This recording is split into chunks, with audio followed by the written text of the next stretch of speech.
Hoje aprenderemos a segunda lição sobre o curso de discipulado. A Bíblia e você.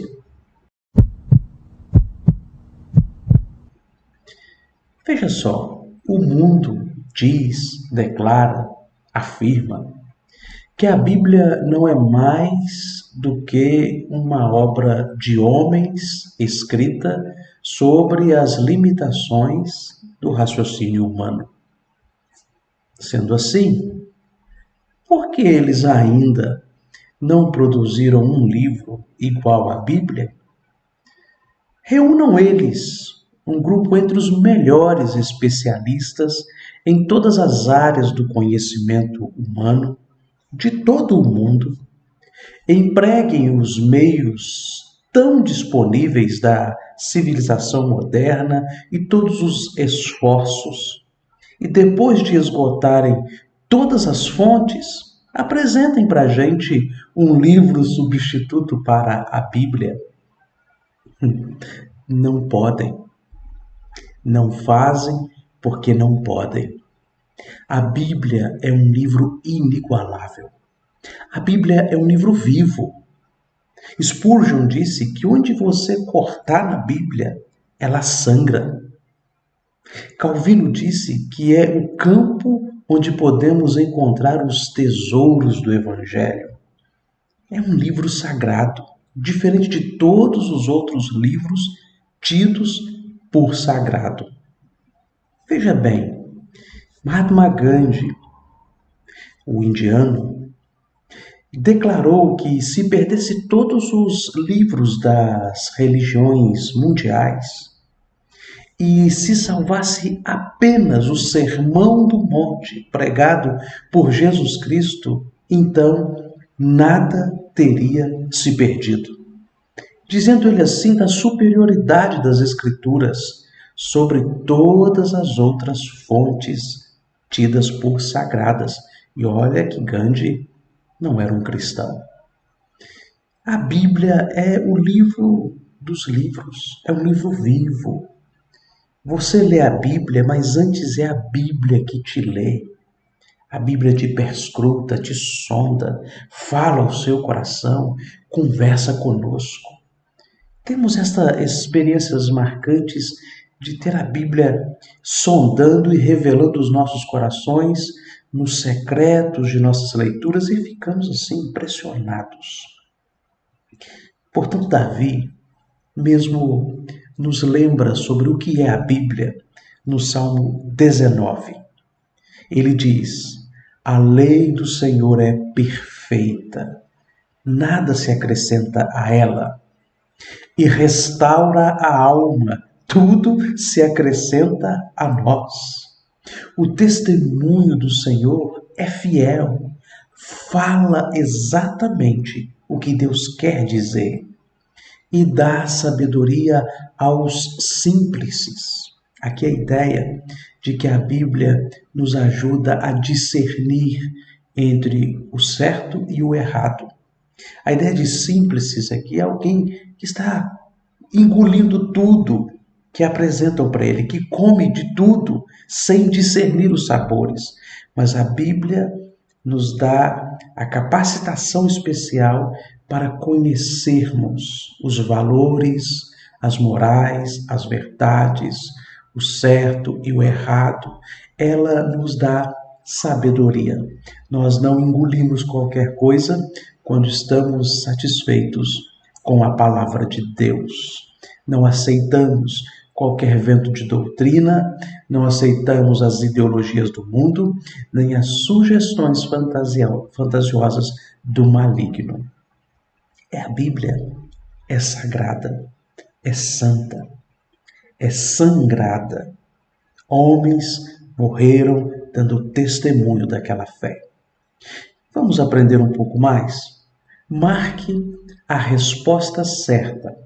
Veja bem, olha o que Paulo escreve a Timóteo. Olha só. Está escrito em 2 Timóteo 3, 16, 17.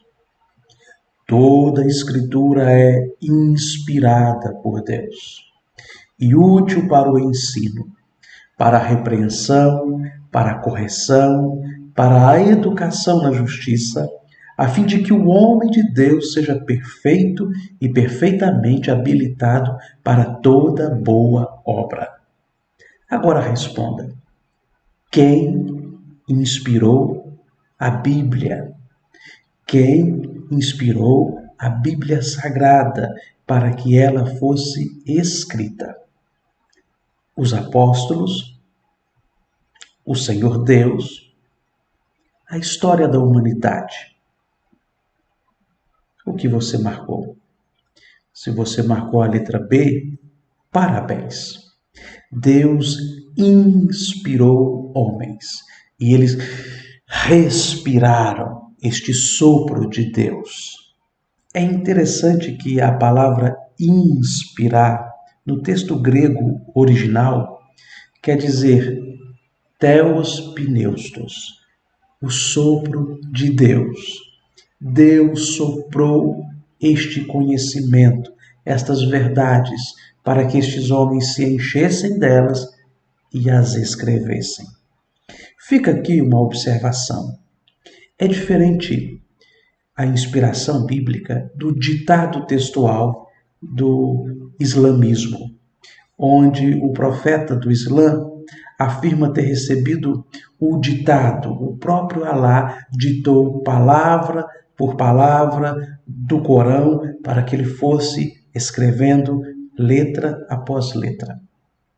As escrituras não são assim escritas, não é fruto de um ditado textual. Também não é a ideia de um transe, de uma tomada que anula completamente a consciência daqueles profetas que receberam tais revelações.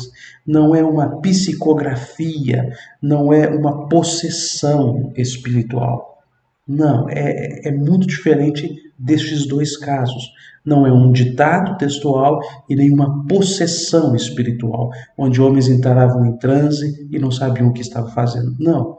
A ideia aqui é que eles foram inspirados. Deus usou as particularidades deles, as limitações deles, as capacitações, cada homem dentro do seu contexto geopolítico, dentro do seu contexto de localização geográfica, histórica, dentro da sua percepção de mundo, de suas qualificações. Deus foi usando estes homens para, usando estes homens, escrever um livro perfeito. Só Deus pode usar pessoas imperfeitas para escrever um livro perfeito e que restaura a alma. É importante termos estas noções do que é a inspiração bíblica.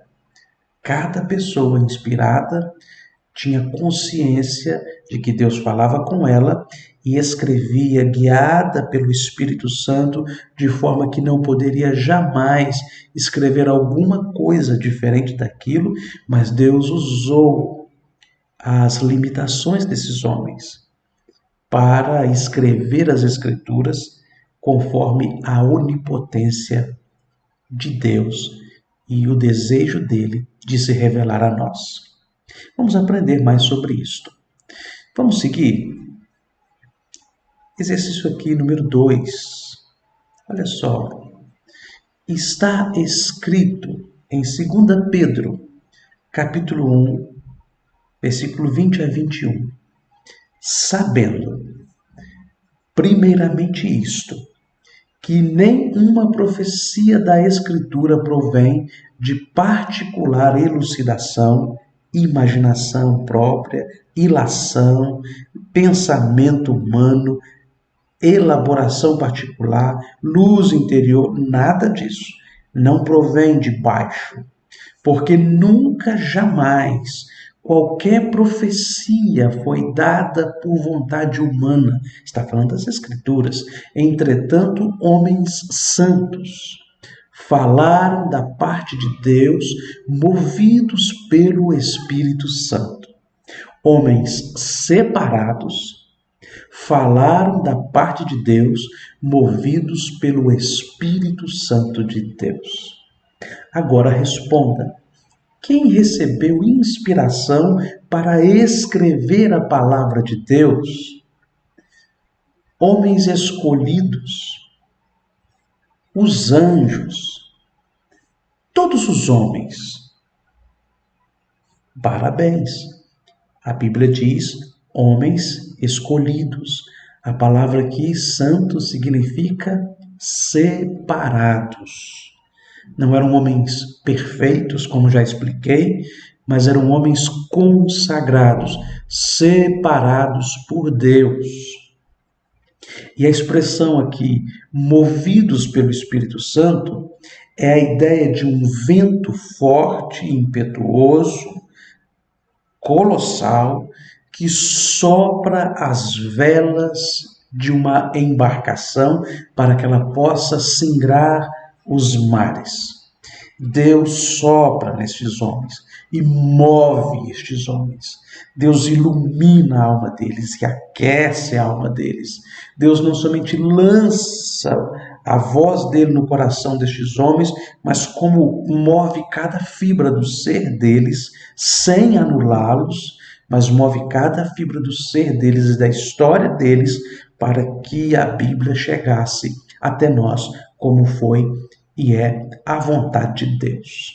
Interessante, né? Homens movidos como barcos, movidos por ventos poderosos, e o vento do Espírito é incomparável.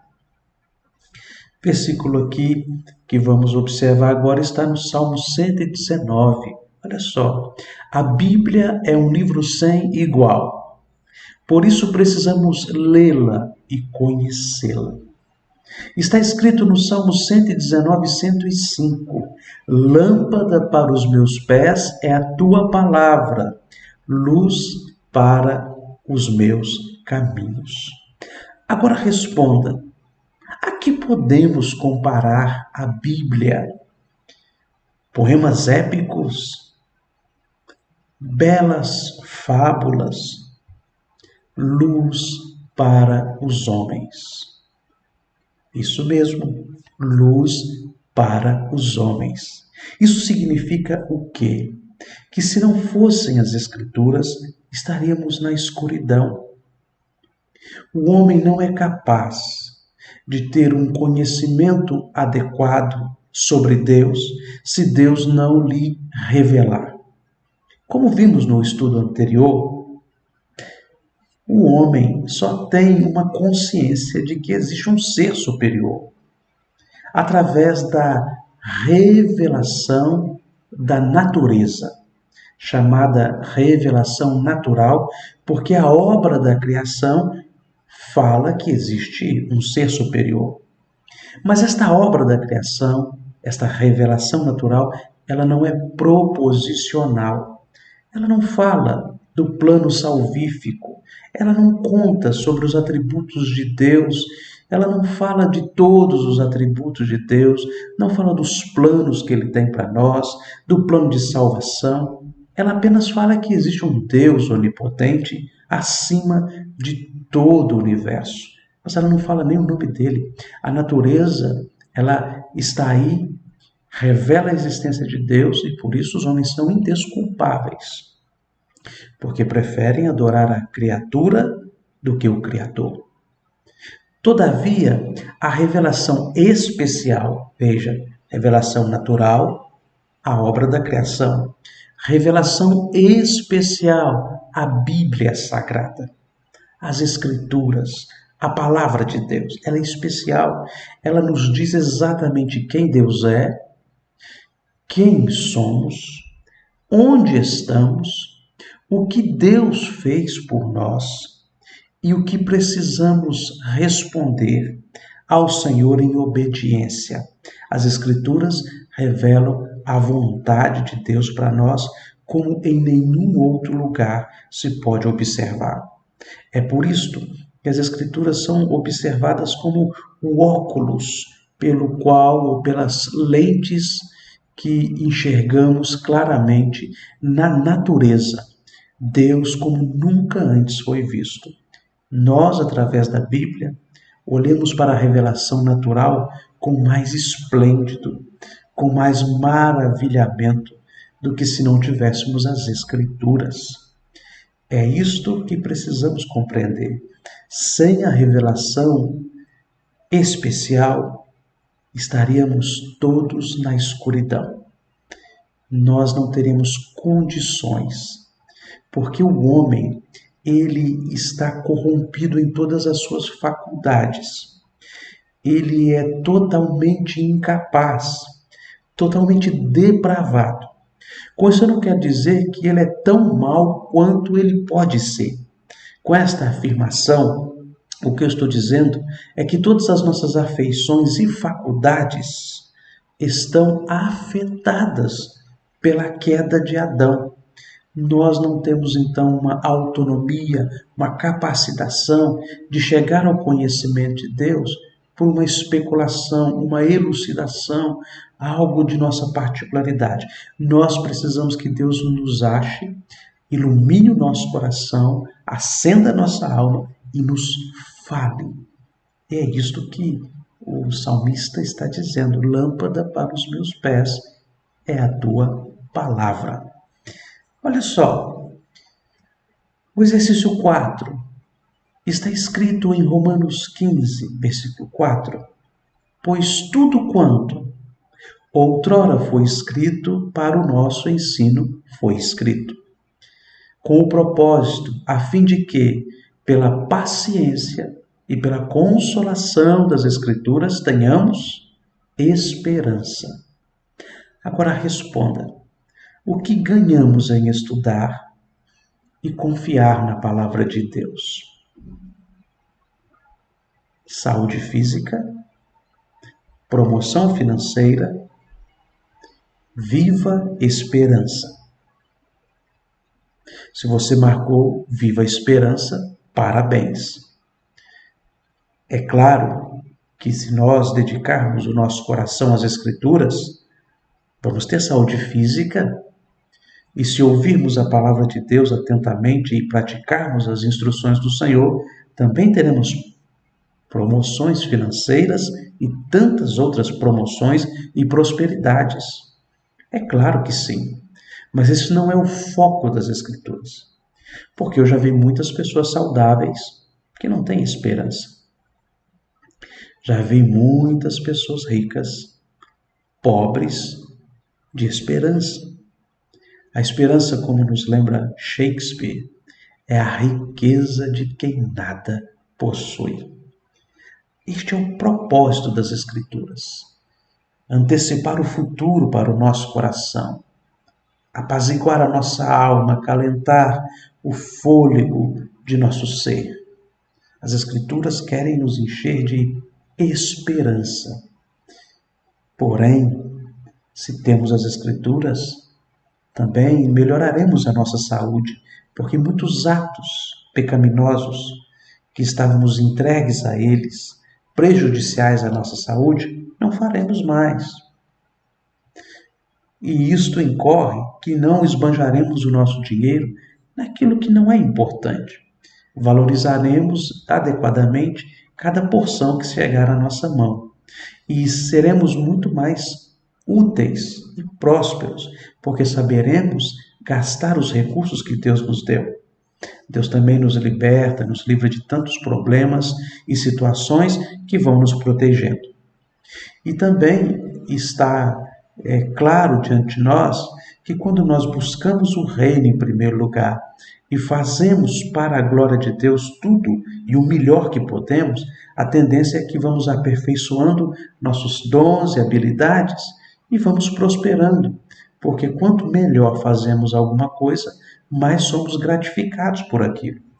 É por isso que eles atribuem ao calvinismo, a doutrina trabalhada por João Calvino, um dos pais da Reforma Protestante. É por isso que eles atribuem a Calvino a ideia do capitalismo, que o protestante é aquele que estimula a propensão de riqueza, a multiplicação de recursos próprios, o desejo de enriquecimento, e enxerga nisso uma bênção de Deus. Mas isso não é um mal.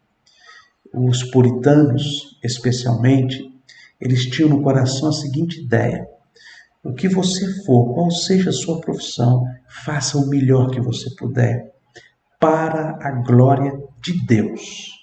Se você for um sapateiro, seja o melhor sapateiro da cidade, a fim de que quando elogiarem você, você diga: faço isto para a glória de Deus. Então, quando você busca a glória de Deus, você se aperfeiçoa. Quando você procura evidenciar quem é Deus na sua vida, você faz com mais zelo, mais afinco o que você faria antes. E então isso faz com que você prospere, melhore de vida e de situação também. E isso é um sinal da bênção de Deus. A prosperidade não somente é medida por dinheiro, queridos. Pelo contrário, a prosperidade é medida antes por contentamento. A própria Escritura, o próprio apóstolo Paulo diz: grande é o contentamento com a piedade. Prosperidade tem que começar dentro do nosso coração, dentro de nossa alma, dentro do nosso íntimo. Se estamos bem com Deus, se estamos em paz conosco e com o nosso próspero, o nosso próximo, tudo será próspero. É isto. Vamos continuar aqui. Está escrito em Isaías 40, versículo 8: seca-se a erva e cai a sua flor, mas a palavra de nosso Deus permanece eternamente.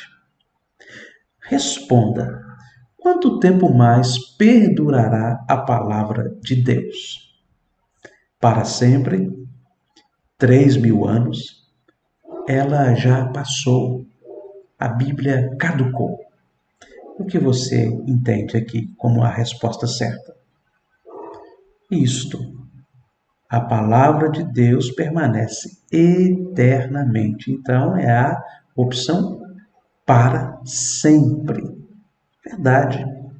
Isaías escreveu esse texto aqui 700 anos antes de Cristo.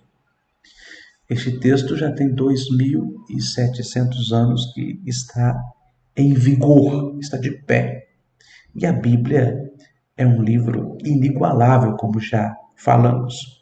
Você se lembra que no capítulo anterior, na lição 1, eu falei sobre o prognóstico de Voltaire, que afirmava que a Bíblia era um livro de fábulas, contos e poemas. Lá pelos idos de 1778, e ele diz que quando se passasse um século, a Bíblia já teria caído no esquecimento, porque ela estava caduca. Voltaire morreu e a casa dele foi adquirida pela Sociedade Bíblica Britânica, e daquele lugar, se passou a produzir exemplares das Escrituras para o mundo inteiro. Um prognóstico desse jamais poderia ter sucesso, porque as Escrituras, elas são a manifestação da vontade de Deus e do poder de Deus. Jamais a palavra de Deus passará. Ela é eterna. Ela é a manifestação da onipotência de Deus. Todos os críticos que se levantaram contra as Escrituras caíram.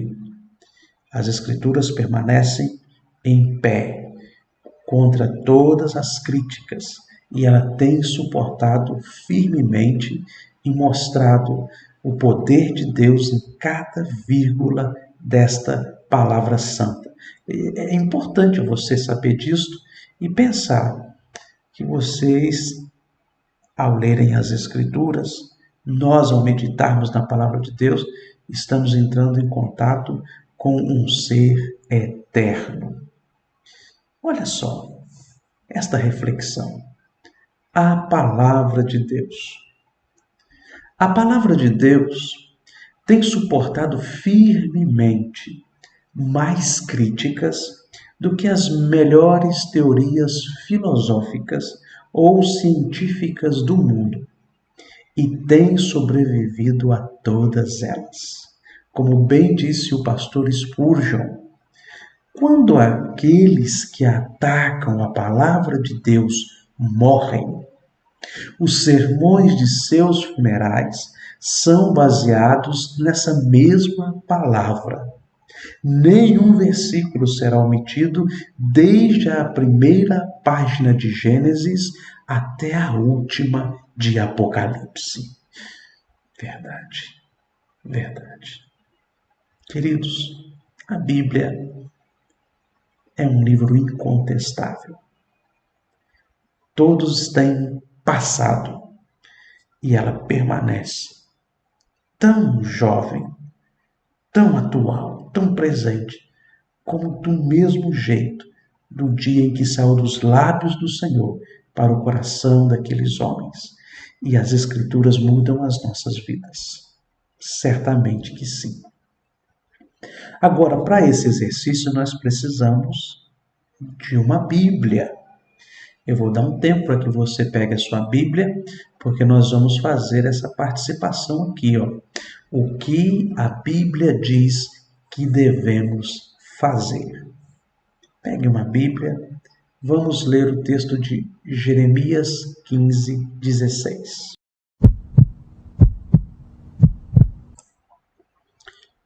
Jeremias 15, 16. Se você ainda não está afeito à Bíblia, a minha sugestão é que você pegue uma Bíblia, vá ao início dela, e bem no início da Bíblia, você tem ali um índice. Este índice fala do Antigo Testamento, os livros que contêm o Antigo Testamento e os livros que contêm o Novo Testamento. Você observa aí que está escrito JR. Eu sei que é Jeremias, mas se você não sabe, você vem aqui no índice e procura por JR aqui nas abreviaturas, né? Assim que você encontrar, você já terá condições de saber qual é a página que está. Na minha Bíblia está escrito JR, página 997. Então fica essa instrução de como achar. Na sua Bíblia deve estar em outra página. Dê uma olhada lá. Jeremias 15, 16. Olha o que diz o texto. O profeta Jeremias.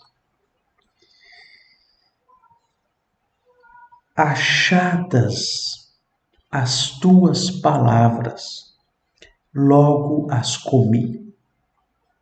As tuas palavras me foram gozo e alegria para o coração, pois pelo teu nome sou chamado, ó Senhor, Deus dos exércitos.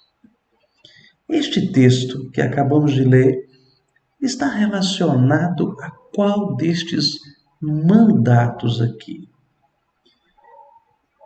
Ler e meditar na Bíblia todo dia, examinar as verdades divinas na Bíblia, aceitar a palavra de Deus com alegria. É aqui. Ele diz que achadas as tuas palavras, logo as comi. E a tua palavra, as tuas palavras me foram gozo e alegria para o coração.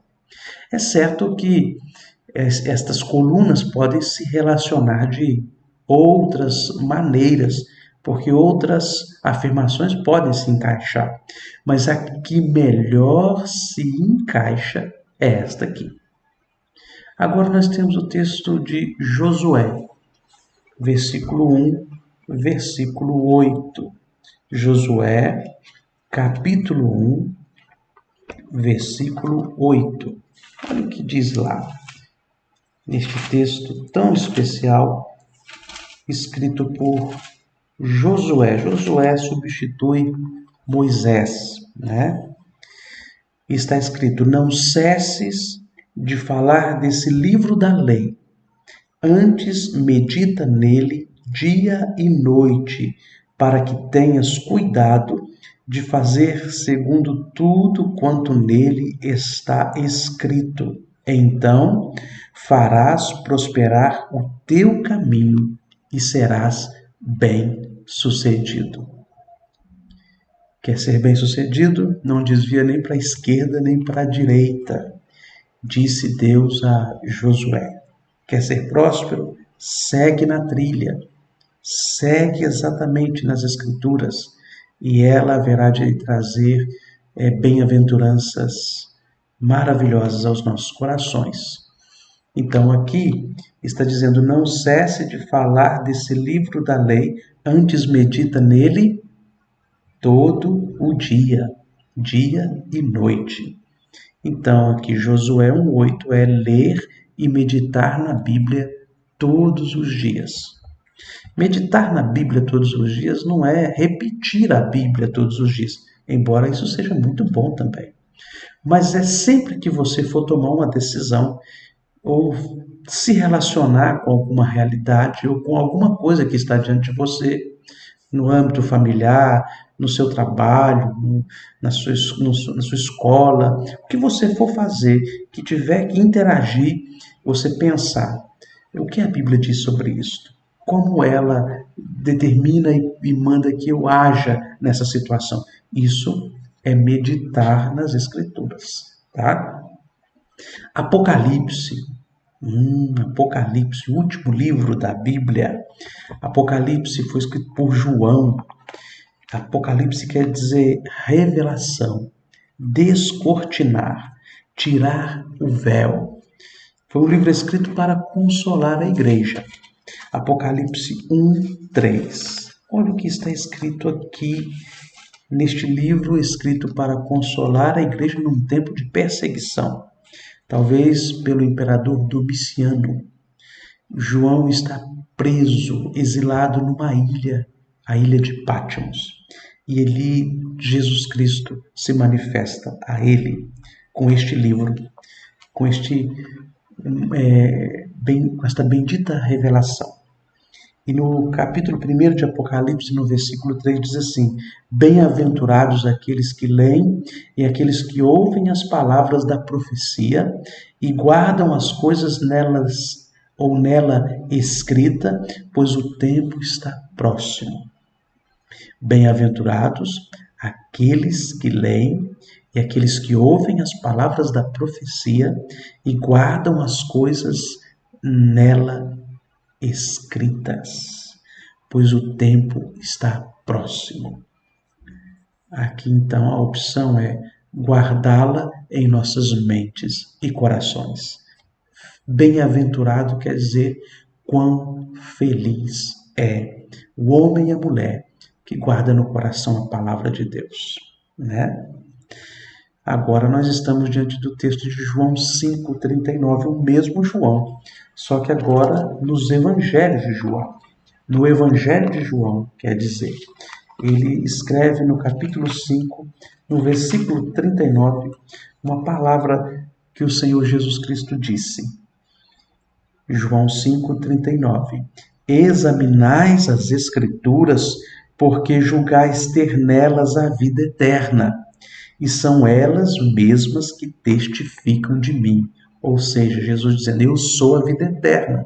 Vocês examinam as Escrituras, porque julgam ter nelas a vida eterna, e verdadeiramente elas dizem a meu respeito. Qual será então o texto aqui que se relaciona com esta expressão, examinai? Aqui em cima, ó, examinar as verdades divinas na Bíblia. A Bíblia toda fala de Cristo Jesus ou aponta para Cristo Jesus, né? Assim como a cruz tem um braço para um lado e um braço para o outro, a Bíblia também tem o Antigo e o Novo Testamento. E ambos os testamentos centralizam em Cristo. Tudo aponta para Cristo, através de símbolos, através de figuras, através de ideias, através de tipos, né? As Escrituras, elas estão sendo apresentadas ao homem para falar da salvação de Deus para os perdidos.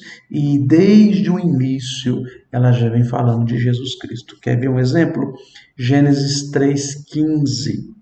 Gênesis, o primeiro livro da Bíblia, capítulo 3, versículo 15.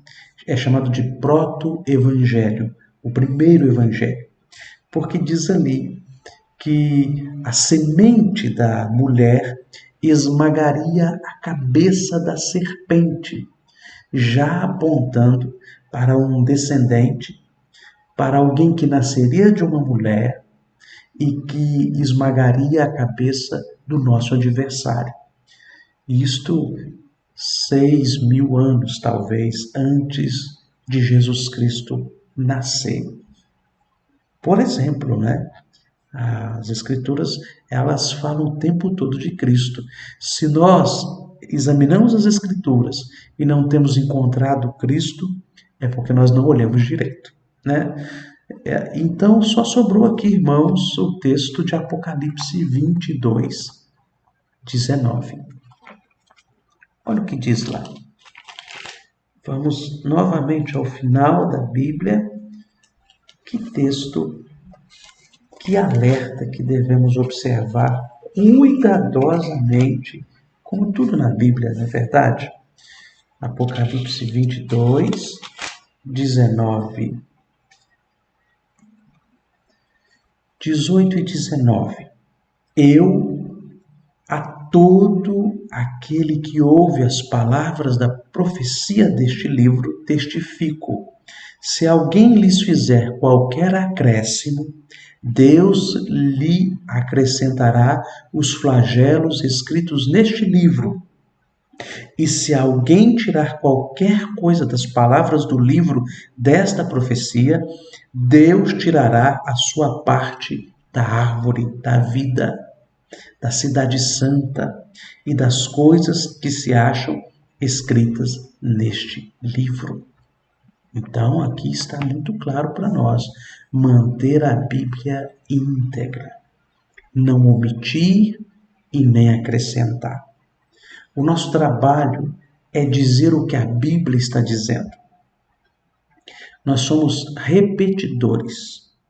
Nós não somos pessoas que viemos lançar um fundamento novo, nem trazer uma ideia inovadora. Nós somos porta-luzes, porta-vozes para dizer o que as Escrituras estão dizendo. E não podemos omitir e nem acrescentar, sobre pena de sermos flagelados ou de sermos omitidos também nas bênçãos eternas. Então aí, se você tem o livro e estudou em casa, esta é a sequência que eu acabei de enumerar aqui, né? Bendita palavra de Deus. Outra reflexão, olha, a Bíblia é o livro sagrado dos cristãos, a joia mais preciosa do pensamento e da cultura mundial. Mais do que isto, é a revelação de Deus ao homem.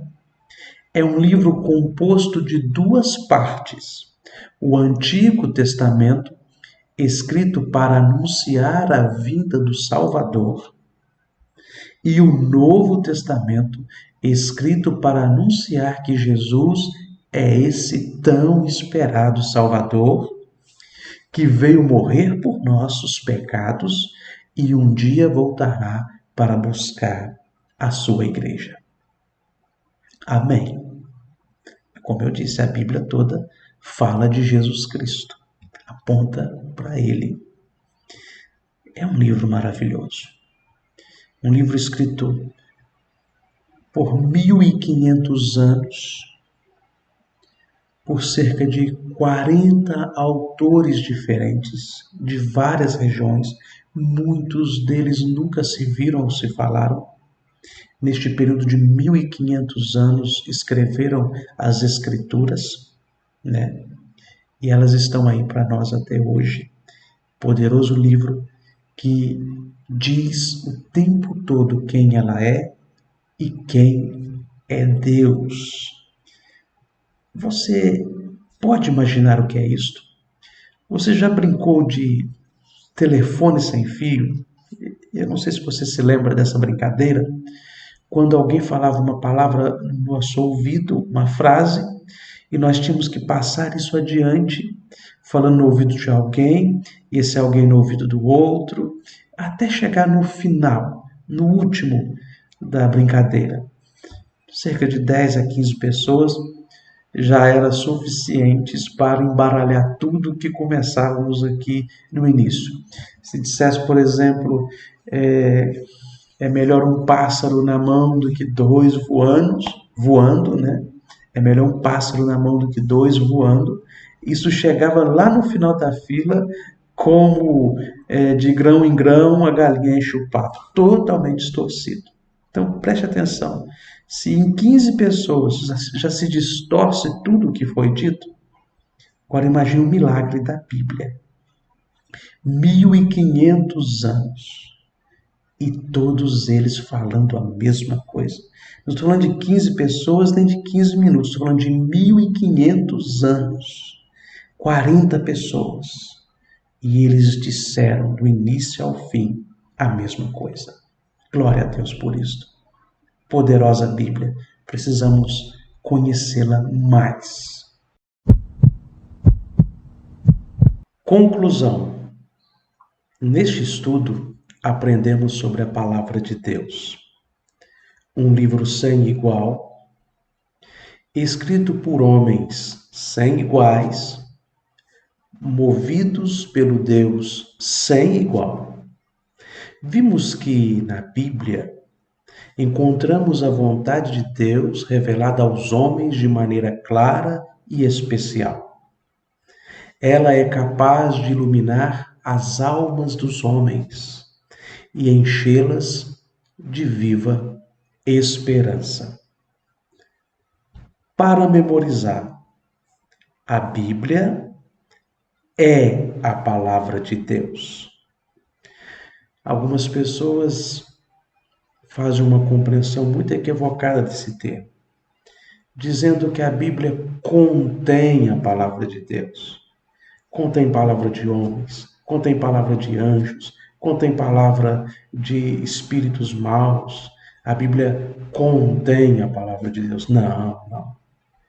Embora esta ideia exista, ela está errada. A Bíblia, ela não somente contém, como é a palavra de Deus. Dizer isto é dizer que ela é a vontade de Deus revelada.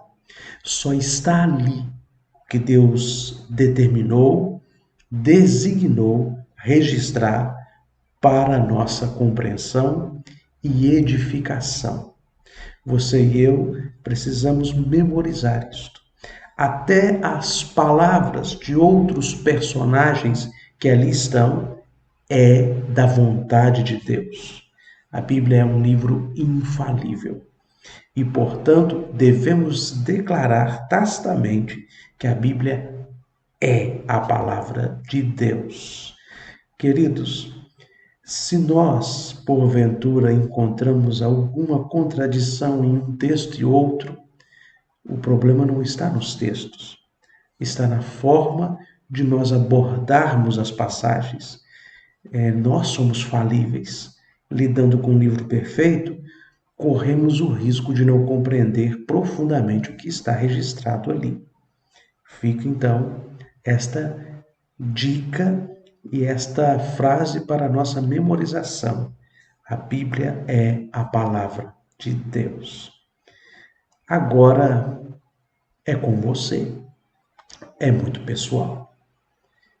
É do seu íntimo. É da sua confissão de fé. Você crê que a Bíblia é a revelação especial de Deus, o livro sagrado? Eu creio. Deus te abençoe, guarde o seu coração, revise o estudo, baixe o livro de estudo que nós estamos trabalhando aqui, Faça a lição número 3 para na próxima semana corrigirmos juntos. Deus te abençoe. Obrigado pela companhia. Até a próxima, se Deus quiser. Fique com Deus.